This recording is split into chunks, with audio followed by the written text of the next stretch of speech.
सोचो अगर ऐसा हो जाए कि दुनिया के सभी काम मर्दों की जगह औरतें करने लगे और तो मर्दों का काम केवल औरतों की गुफा की खुदाई करके उनका पानी निकालना हो। सुनकर अच्छा लगा ना? अगर हाँ तो आज की कहानी भी कुछ ऐसी ही होने वाली है। यहाँ हम एक लड़के को देखेंगे जो अपने छोटे हथियार से काफी परेशान हो चुका है। औजार छोटा होने की वजह से गांव की सभी औरतें भी उसका काफी मजाक उड़ाया करती थी। एक दिन जंगल से जाते हुए उसे एक वरदान मिलता है और एक जादुई पानी पीने की वजह से उसका छोटा औजार काफी बड़ा और ताकतवर बन जाता है। अब उसका बड़ा औजार अपनी गुफा में लेने के लिए गांव में औरतों की लंबी लाइन लग जाती है। अब आगे वो लड़का अपने बड़े और ताकतवर औजार से क्या क्या कारनामे करता है, ये देखकर आपको काफी मजा आने वाला है। अगर आपको भी इस तरह की मूवी देखना पसंद है तो आप इस मूवी को बिल्कुल भी स्किप नहीं कर पाएंगे।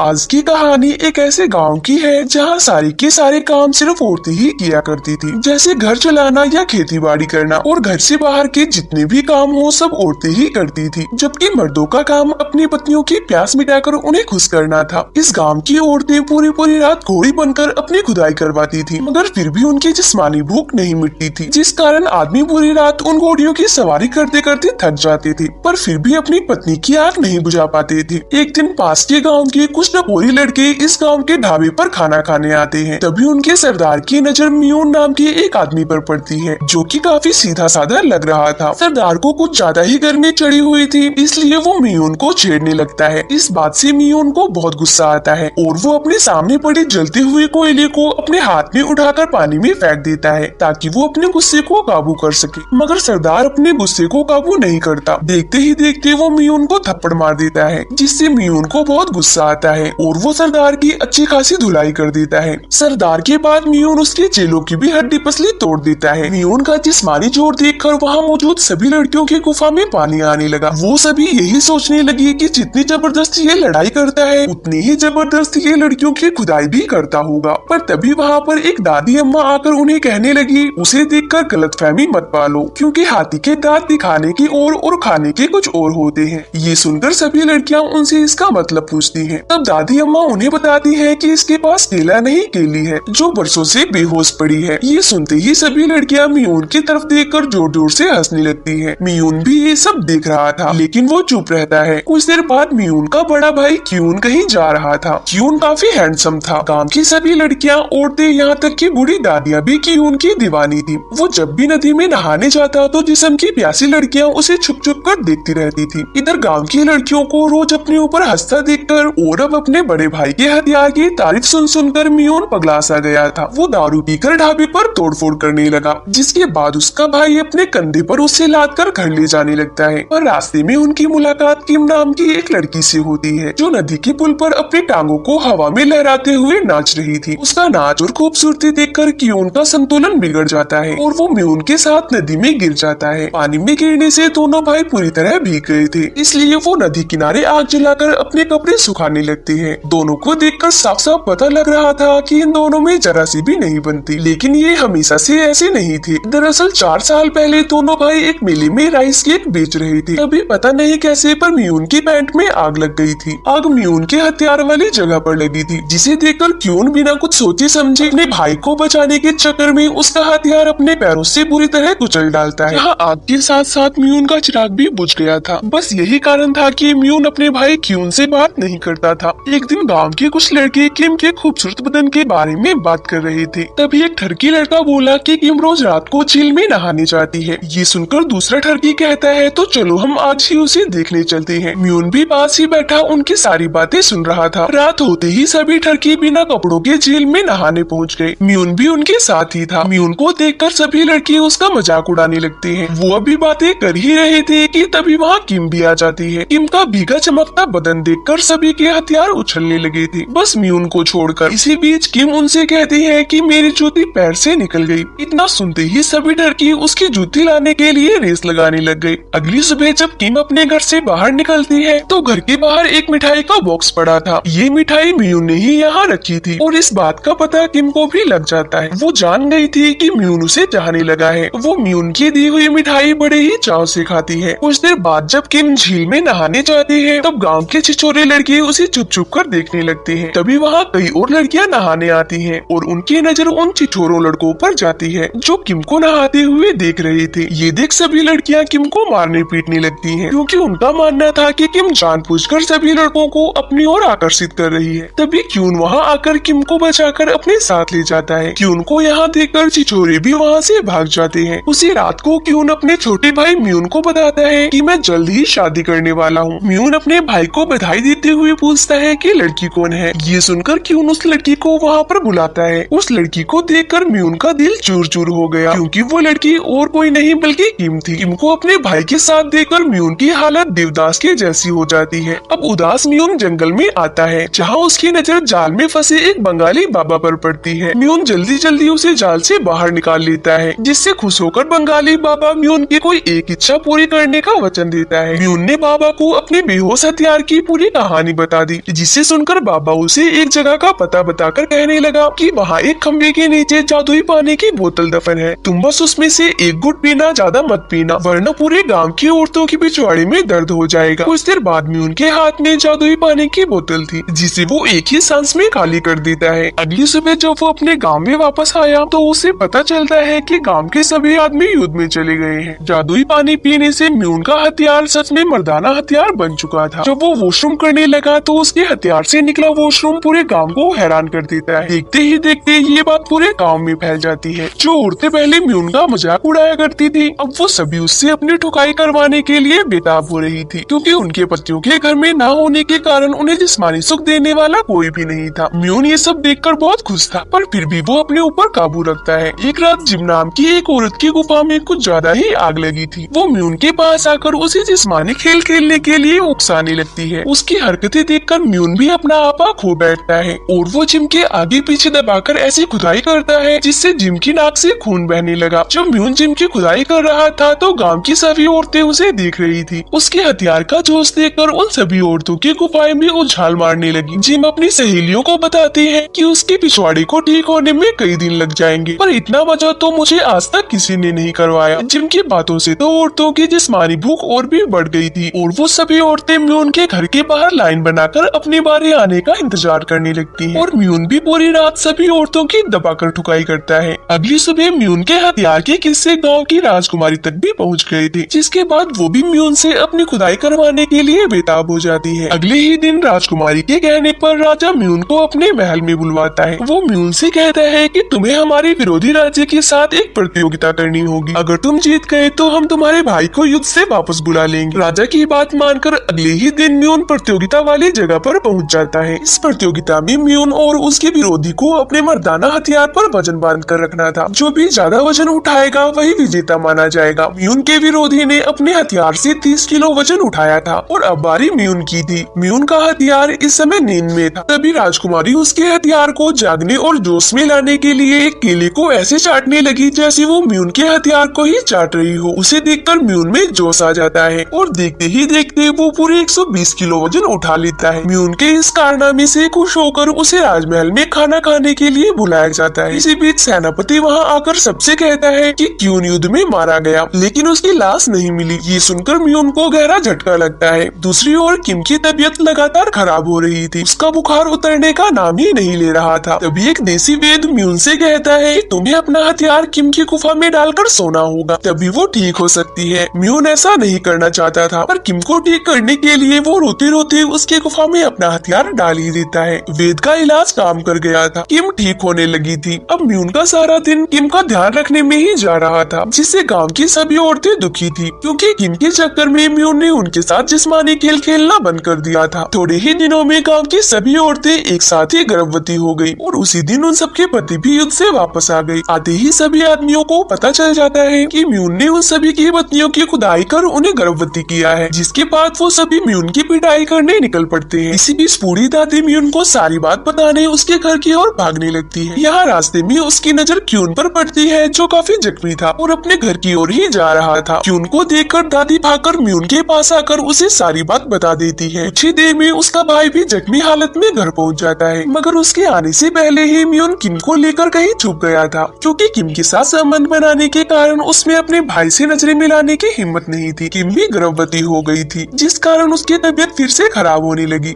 अब परेशान होकर म्यून खुद को गांव वालों के हवाले कर देता है और गुस्से से भरे गांव वाले उसे जंगली भालू का खाना बनाने के लिए उसे भालू के हवाले कर देते हैं। इधर जब क्यून को पता लगा कि किम माँ बनने वाली है तो क्यून बेहद खुश होता है। वो उससे कहने लगा तो तुमने मेरे भाई से शादी कर ही ली, जिस पर किम उसे बताती है कि मैंने कई बार म्यून से शादी की बात की थी लेकिन उसने मेरी एक नहीं सुनी। उनकी बातों से हम जान पाते हैं कि क्यून किम को म्यून के लिए ही घर पे लेकर आया था ताकि दोनों एक दूसरे को अच्छे से जान ले और शादी कर ले। अब कहानी 5 साल बाद की दिखाई जाती है जहाँ हमें उन सारे बच्चों को दिखाया जाता है जिनका पिता म्यून था। म्यून के औलाद होने के कारण उन सबके पास भी म्यून के जैसे ही तगड़ा हथियार था और इसी सीन के साथ इस मूवी का एंड हो जाता है। ये मूवी आपको कैसी लगी कमेंट करके जरूर बताएं। चैनल पर नए हैं तो मेरे चैनल को सब्सक्राइब करना ना भूलें।